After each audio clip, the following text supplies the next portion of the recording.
In today's podcast, I speak with superior athlete Colin O'Brady about Ireland and America and shattering world records like a pro. Nowadays on the road promoting his new book, Colin talks about trekking across Antarctica solo, climbing the tallest peaks of all 7 continents, and rowing across the Drake Passage, one of the world's most dangerous waterways between South America and the South Pole. What is it like to be the last remaining carrier of a family surname? How does it feel to return to your roots as an Irishman who was born and raised in the US? I just did my 23andMe. I came back as 96% Irish. Tune in for a lively discussion about family trees, extreme sports, natural landscapes, and Irish pubs around the world. Thanks for tuning in, and let's get into it. Colin, what's up, my man? What's up, man? Great to be here with you.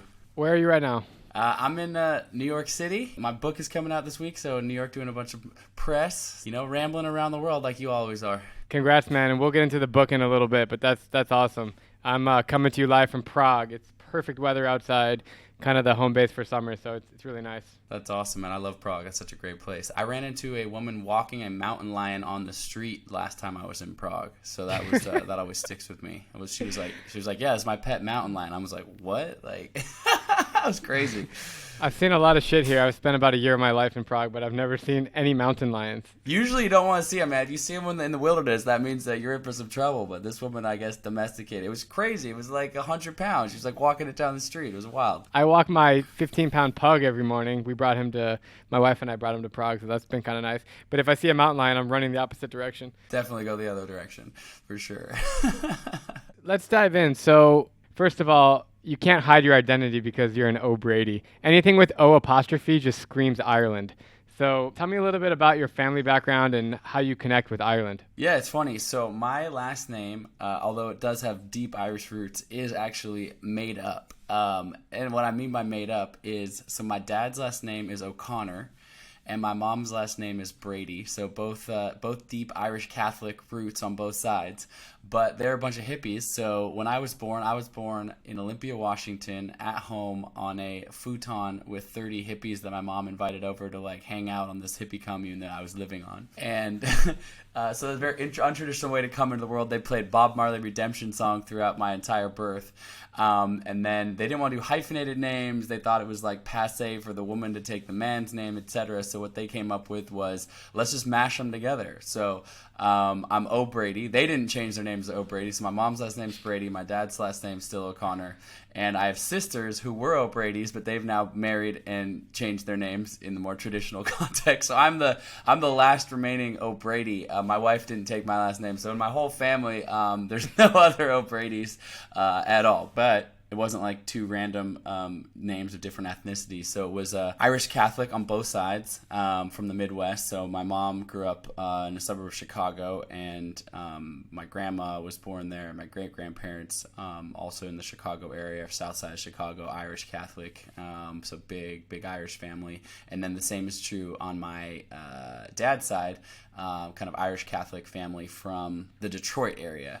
And then interestingly enough, I've been to Ireland. I've spent some time kind of with that, but I'll talk about it in a second. But interesting enough, I just did my 23andMe. I came back as 96% Irish. 96% Irish, which is what I'm told. Like, usually it's like, oh, all of Western Europe or all these different countries or whatever. And it was like very specific. It was like these 2 different counties, County Cork, and I forget the other one, was basically like, you're Irish, which means like, even though my family has actually been in the United States for I think at least 4 or 5 generations, they were basically in really small contained Irish neighborhoods in the Midwest where Irish were marrying Irish.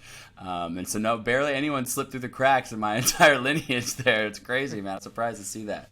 That's cool. I've actually never done that 23andMe test, but it's coming soon. It's funny that you're so Irish because I'm the only redhead in this conversation, and I'm not Irish. Everybody just defaults that I'm Irish when I meet them in other countries, which is pretty funny. Also, a note on your birth. Holy shit, man. Your parents are like true, proper hippies, if that's how you were born, with the Redemption song. Oh, yeah. Big time, yeah. Redemption Song, organic farm on a hippie commune in Olympia, Washington, and they've stayed pretty true to form. My dad's an organic farmer in Hawaii, and my mom is on an organic cherry farm in Hood River, Oregon, and they spent most of their careers working in the sort of natural foods health industry long before the words organic and sustainable were thrown around in everyday language, as much as like hippie co-ops and things like that. So food, health, wellness, being hippies, that's kind of been their thing. So a couple Irish hippies, I guess. Do you think because of their like always in the natural elements and being outside and organic, that has shaped you to become who you are with like all your physical challenges? Yeah, absolutely. I think that, when I was a kid, we didn't have a ton of money when I was a kid, but my dad, he was an Eagle Scout, actually. And he used to always say, he was like, the outdoors are free. So growing up in the Pacific Northwest, like, you can drive 15-20 minutes in any direction. You're like at an alpine lake or a mountain or the coast or whatever. So a lot of my childhood, I always dreamed of traveling far and wide like you have, and have had the good fortune in my adult life to I've been to not as many as you, but I think I've been to 70-80 countries and every continent multiple times and all that. But yeah, it was that kind of started in my own backyard, really just my dad saying, hey, let's go explore the outdoors, let's go explore outside, there's so many adventures we can have right out our own front door. So that was hugely influential, in particular my dad's connection to nature with growing food, but also being an Eagle Scout, kind of always teaching me about the outdoors and land, and that definitely expanded my curiosity for exploration around the world. That's really cool, man. And I can't say enough about the Pacific Northwest. I've traveled there many times. I'm having my third wedding in Washington State for the exact reasons that you said. It's just absolutely beautiful. I'll be in Snoqualmie. Have you been there? Yeah. Oh, yeah. Beautiful. Such a nice area. Yeah. Love it. There's one golf course there. I don't know the name, and there's a beautiful property on it. So that's where I'll be having our third wedding. First wedding was in a courthouse in Phoenix, which is already done. Second wedding will be in the Philippines on Valentine's Day in a few months, or 6 months. And the third wedding will be a year from now in Washington. So, yeah, dude, Pacific Northwest all the way. I didn't want to ask, I didn't want to pry. I didn't know if you said third wedding, it could have been on third wife. You're a pretty young man, so I don't know if you're already on wife number 3, wedding number 3. Wedding number 3, I should have specified. No, me and Deanna have been together since before I made videos, since October 2015, so she's been with me. A lot of times she rides in the background. She has her own business and stuff, but she's with me a lot of the trip. She's here now. So, yeah, looking forward to being in Washington State, man. That place is just a stunner. Oregon as well.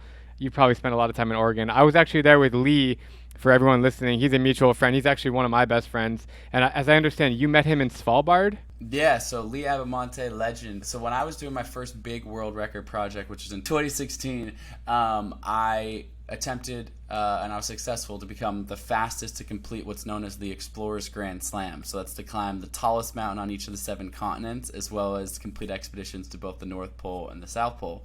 And fewer than 50 people at the time had completed the Grand Slam, and people, usually take 5-10 years. You go climb a big mountain like Kilimanjaro or Denali, and then you come back and rest in between, Everest, North Pole, South Pole, etc. But I said, can I do it faster than anyone's done? So do them all consecutive without taking any breaks. And ultimately that expedition lasted 139 days. But where I met Lee was actually in one moment where I thought the entire project might actually fall apart, which was I completed 6 of the 9 expeditions for the Explorer's Grand Slam, and I needed to finish up with North Pole, Everest, and Denali. So kind of 3 of the toughest, but it's the way the weather and the timing works is you kind of have to line them all up at the end there.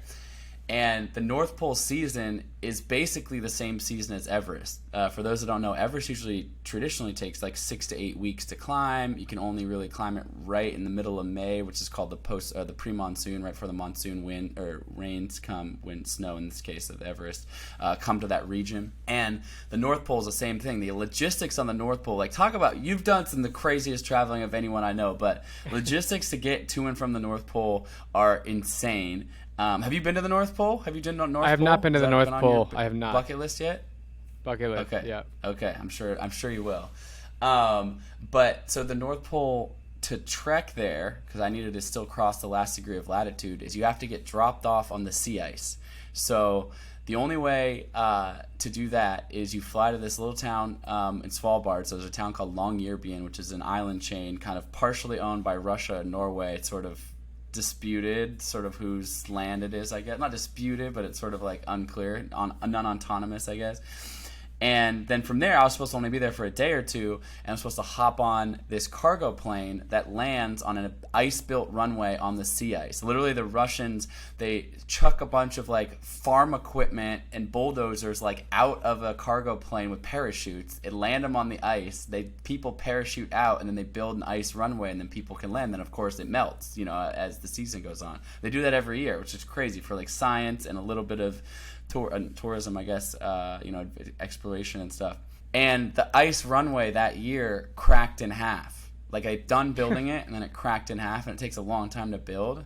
And so they just told us, all of us, they're like, oh, sorry, the ice runway's cracked. We may or may not build it again. I'm not sure. You can stick around if you want to. And so Lee was on a different kind of expedition, but a bunch of different adventurers and scientists and people ended up getting backlogged in the town of Longyearbyen, so much so that there was, it's a tiny little town, there's like a handful of hotels. There's no hotel rooms, everyone was sleeping on floors, and so it's like this big summer camp, basically. And Lee Abamonte, world traveler, a dear friend of both of ours, happened to be there. So we spent some days just stuck, basically, in Longyearbyen trying to wait out the ice runway. And fortunately, just in time, they got it fixed, got the North Pole done, got Everest and Denali done, and those were my first 2 world records on that project. Holy crap.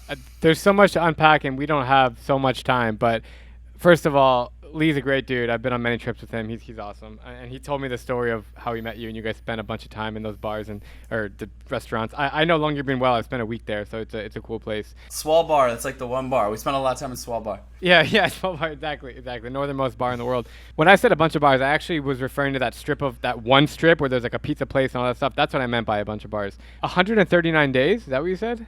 Yeah, 139 days to knock all those 9 expeditions out. North Pole, South Pole, Everest, Dude, and all that. How many days was that your first time hiking Everest? Yeah, it was my first time. I have summited Everest twice now.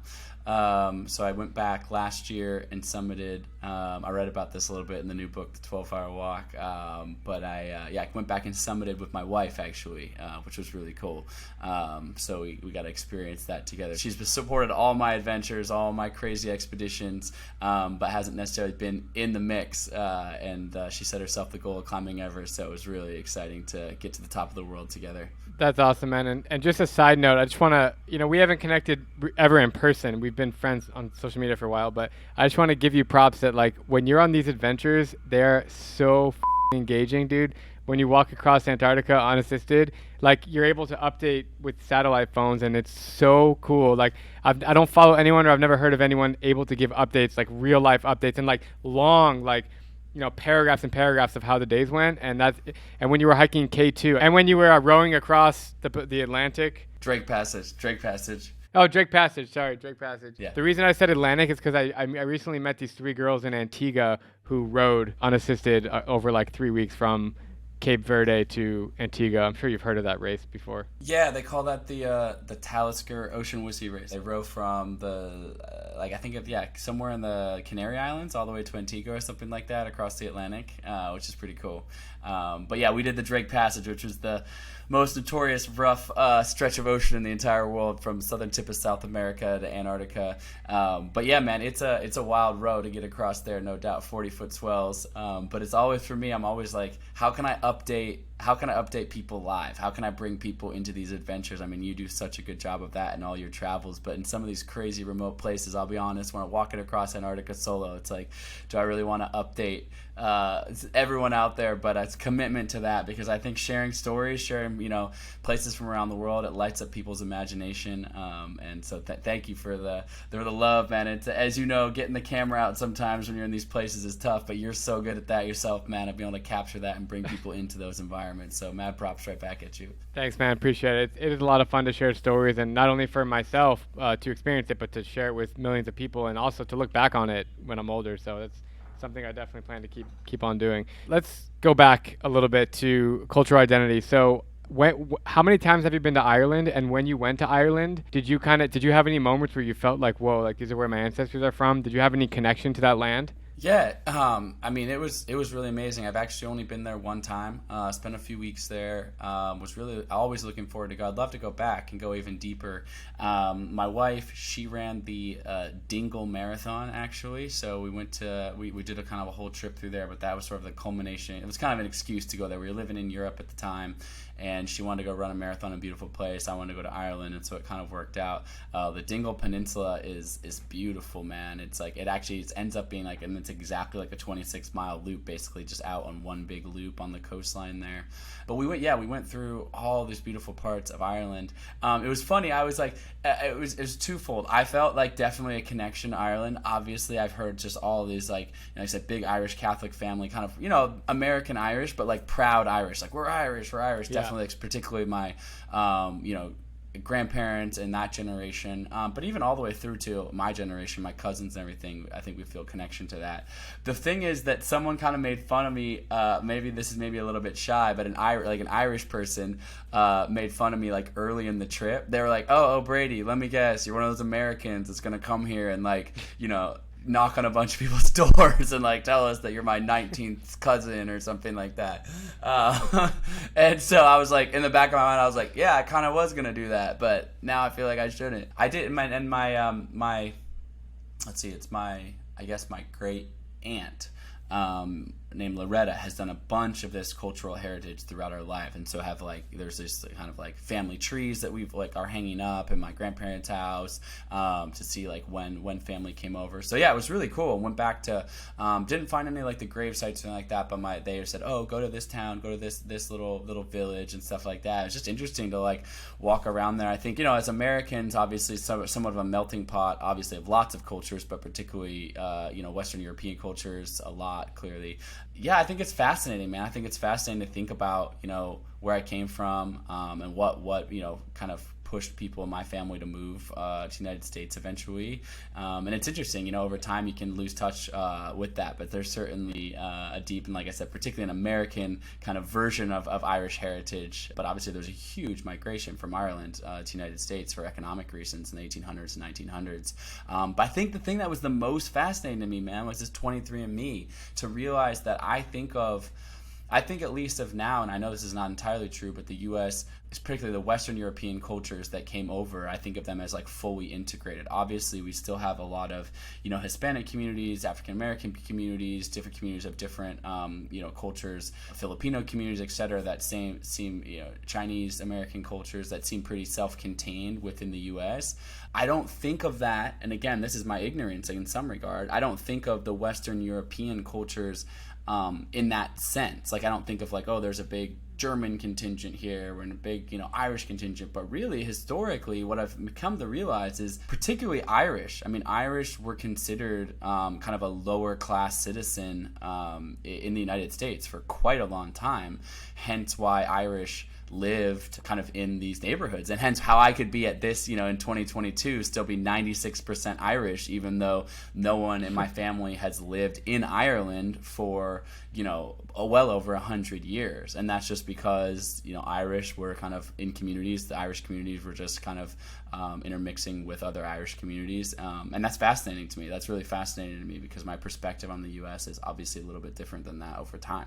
That's cool, man. Thanks for all that information. That's fascinating. Do you know if any of your great-grandparents spoke Gaelic? I think it's my great-grandparents, but they must have. I mean, obviously, having been to Ireland, I think it's fascinating. You've been there, obviously. How Gaelic is still on all the signs, like on all the road signs. I didn't hear anyone like speaking it, but I think they teach it in school. It's on the road signs, and it's a hugely important part of the heritage. So I'm not sure in terms of the language diversity in my family, but I'm sure it would make sense that they would have held on to that for a while. Yeah, it's actually one of the world's fastest dying languages. So I was thinking about going to Ireland to like meet Gaelic speakers and tell the story, because I think it's fascinating. So I had to ask you that question. One of the cool things about Irish culture is it's so represented well across the world. I mean, one of my theories from traveling, a couple obvious theories are like soccer is the ultimate connector of the world except for Americans. Beer is another ultimate connector unless you're in a Muslim dry country.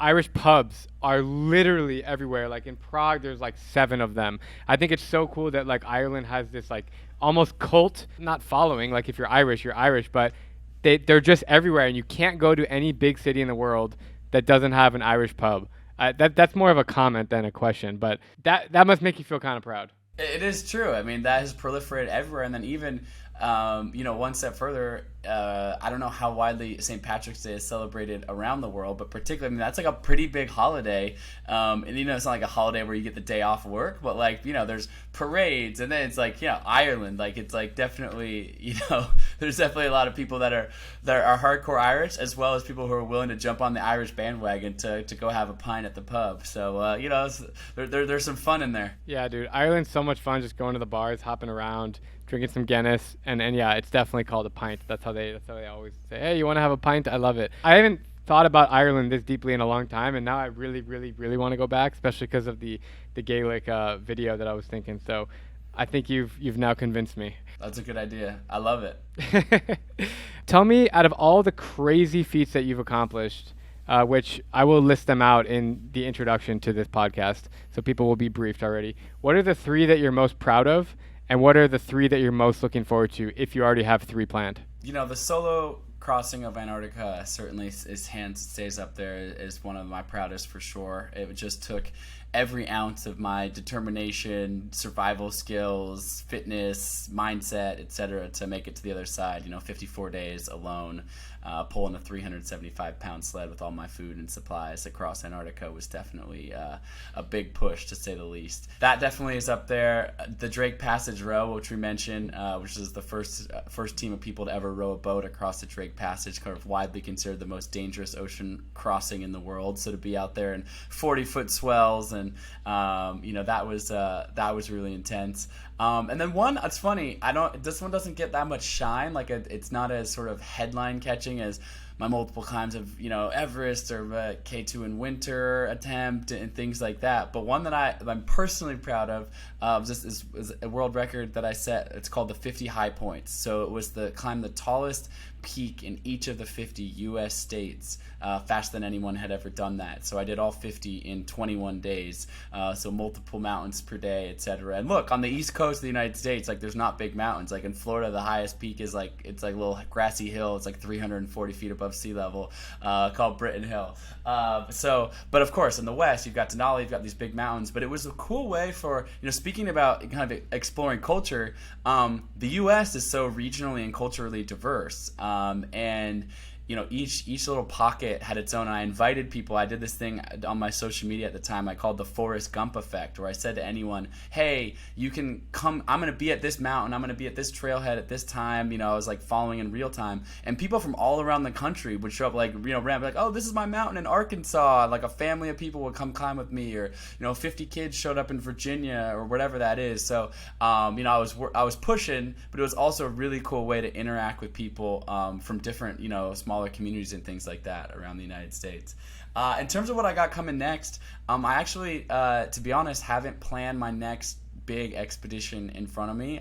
There will always be others, and I'm sure you'll be seeing that social media box pop up soon with another expedition that I have out there. But I'm really excited. I know we're transitioning to talk about it at some point, but I am super excited. I always say people, what's your Everest? So Everest was my childhood goal. So I always ask people just like, what's their goal? What's their dream? What are they hoping to accomplish or experience? And I've been saying, not just because I'm on book tour at the moment, but truly deep in my heart. No, let's talk about it. Yeah. My next Everest is this 12-hour walk concept, which is a book called The 12-Hour Walk, and kind of talk a little bit what it's about. But more than anything, it's a call to action. It's like really trying to inspire people to take action in this 12-hour walk in their own life. So yeah, I mean, a little background. When I was walking across Antarctica solo, 12 hours was my standard day walking, pulling my sled.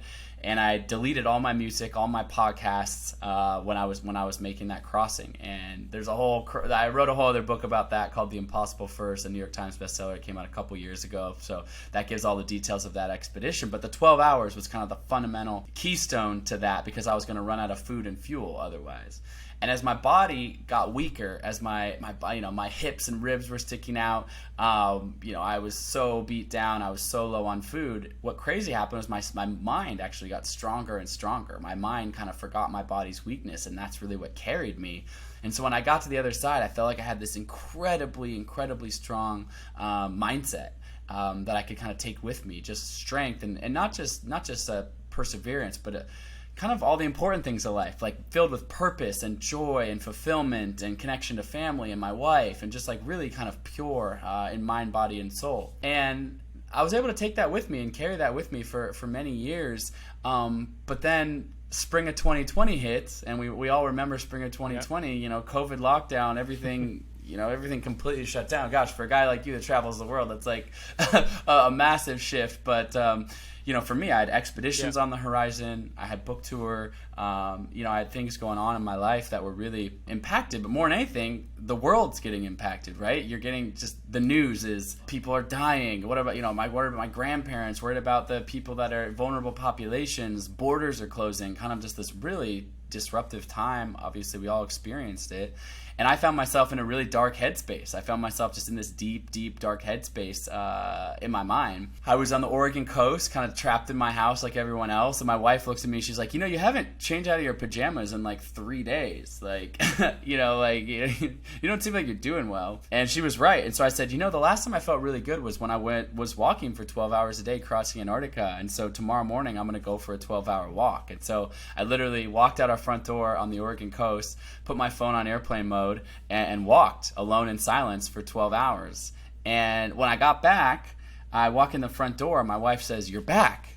And I said, "Well, yeah, I told you I was coming back in 12 hours. She was like, no. I can tell, like, you're back. She could tell that, like, just kind of that reset of fulfillment and depth. And so, anyways, it kind of, this solo is, you know, I'm kind of telling the story very quickly here. There's much more in the book that's really about how we can all take this journey. But I started suggesting this 12-hour walk to all sorts of people, like family, friend, other people going through hard times.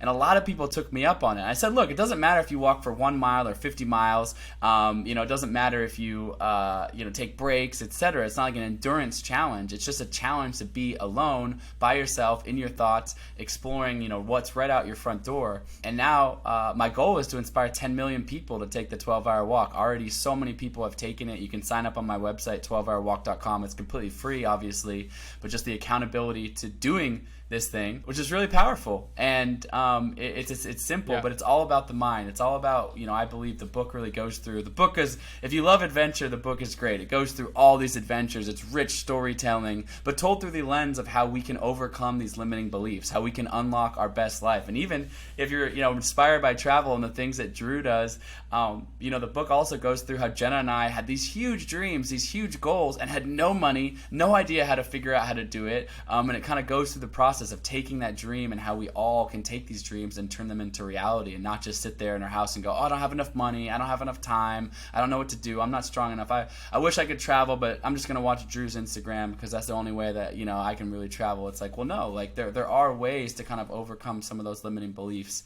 And so, yeah, that's really the essence of the book, but at its core, an invitation for people to take a day, put their phone on airplane mode, walk out their front door, and explore the inner workings of their mind, body, and spirit. That's really awesome, man. I'm super excited to read that book, to follow that philosophy, because truth be told, like, Deanna and I are so busy working and we're in our own bubbles. And then, you know, even just like going to dinners as we do almost every night, we started not even bringing our phones. And there's so much value in that. It's like you don't even think to reach to your phone. It's so incredibly helpful, and you really be in the moment. And then a step further, even before we started talking about your book and stuff, we actually started taking walks around Prague. We will walk down the river for like, I don't know, a mile and walk back. So I don't know, maybe like a 1 hour walk, maybe 3 or 4 mile walk.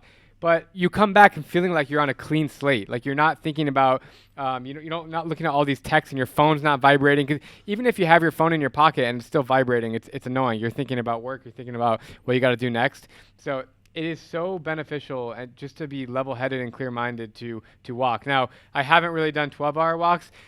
Let me take that back. A month ago, I walked across Liechtenstein. It's 35 kilometers. I don't know how many miles that is. 20. Yeah, it's like 24 miles. Like I did it without stopping. I mean, I stopped in the town of Vaduz for like 15 minutes, but I literally just walked. I had a little backpack on, and the concept was, can I walk across the country without any money, without a map, and without a phone? So honestly, like my phone was on airplane mode in my bag, but I had it as an emergency. I did not touch my phone, but I wasn't navigating with it. So that was a really fun journey, and the video hasn't come out yet. But there you go. I mean, that was only like 8 hours of walking or 7.5 hours of walking. But I was also like walking. I wasn't like looking around, talking to people. I was like mission, and I was also droning as I was walking. I had like stop and set up the drone and stuff. So.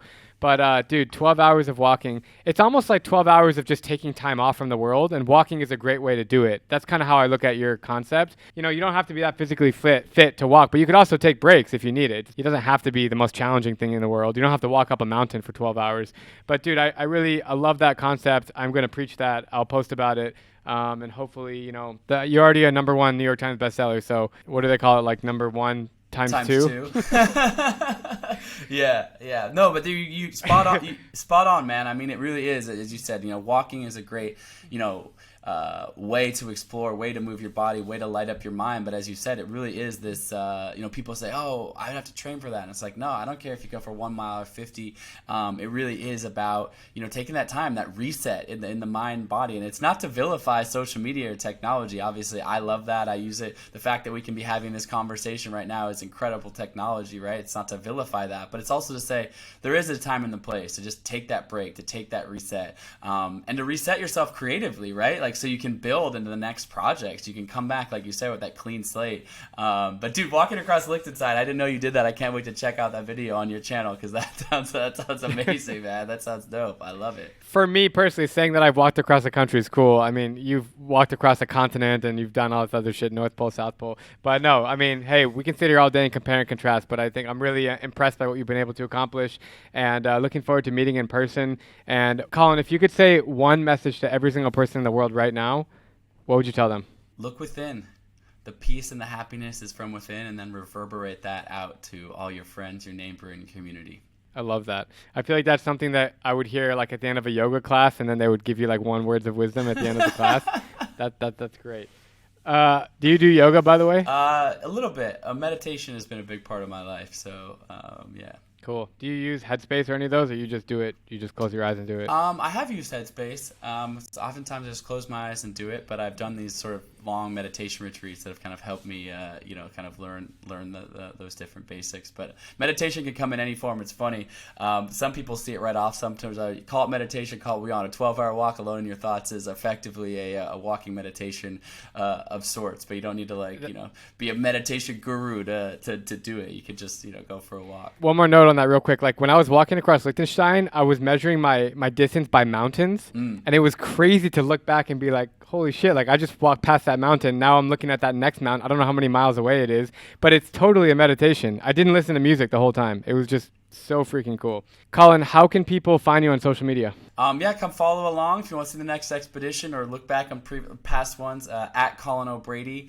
And then, 12hourwalk.com is everything Book Central, where you can sign up. If you're watching this before September 10th, inviting massive global participation on September 10th. You can do the walk any single day, and you do it alone always. But I'll be walking on September 10th. All sorts of people will be walking on September 10th. So if you're looking for a date to put it on your calendar, go on the website, sign up.